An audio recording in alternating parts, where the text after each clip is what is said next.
Now I'd like to show you how to begin adding content to the HNN site.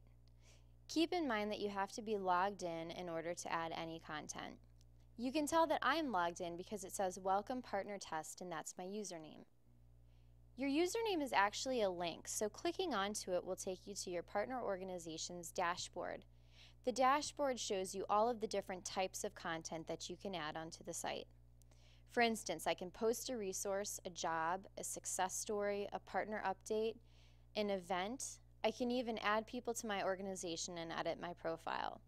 For the sake of this exercise, I'm going to post a resource, so click on that link.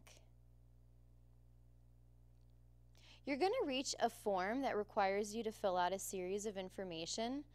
All of this information is what's going to display to users who are viewing your public-facing site.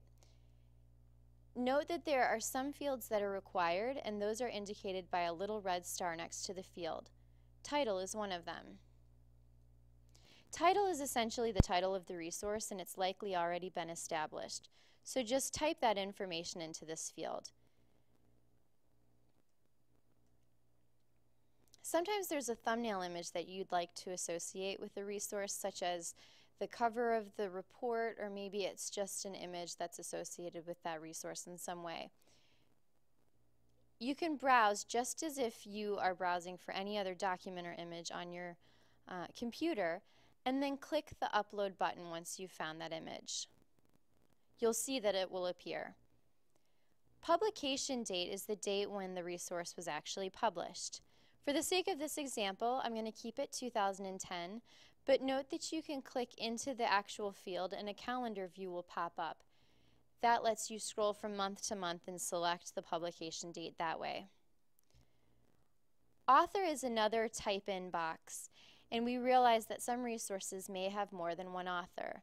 If that's the case, simply put a comma in the next author's name.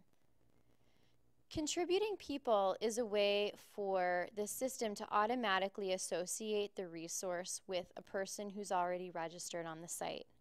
For example, if I know that my friend Norman has helped create this resource, I could begin typing his name and it would auto-complete on the site.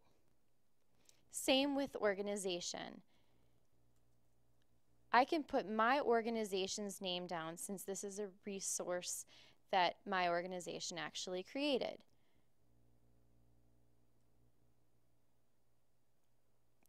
Other organizations field is to allow you to put another organization's name in if they're not already in the system. For example, I could put World Health Organization. Scrolling down the page, resource type is a way to indicate what type of resource this is. For the sake of my example, I'm going to put that this is a training manual.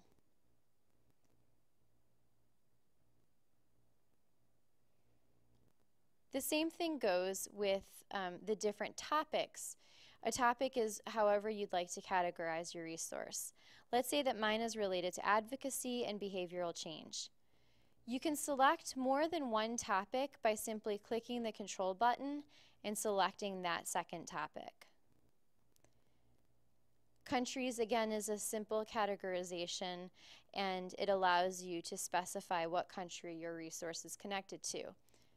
In my example, I'm going to say Afghanistan. Short description is a required field, and this basically allows you to provide some instruction on what the resource is all about.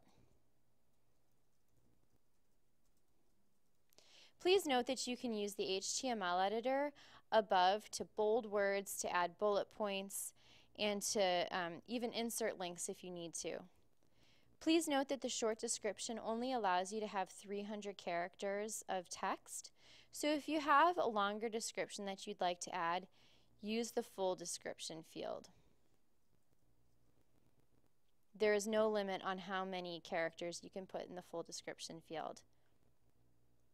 Finally, scrolling down to the bottom of the form, there's a drop down for language.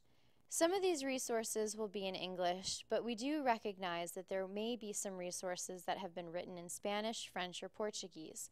Select the language in the drop-down. Finally, you can actually upload your report by clicking the Browse button, finding your report, and uploading it.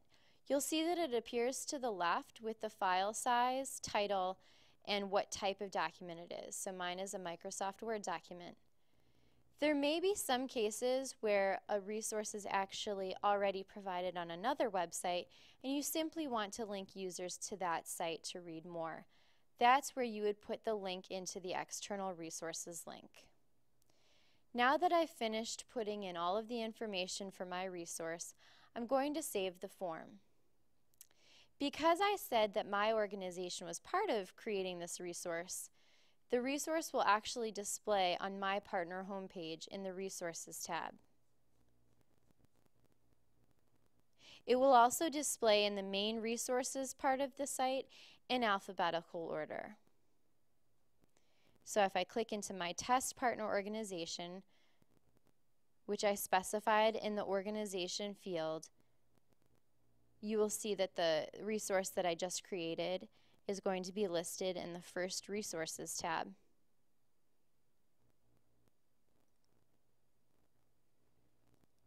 And this is the resource that I just created. Clicking into the title will take you to all of the additional information that I provided for that resource. And you're finished.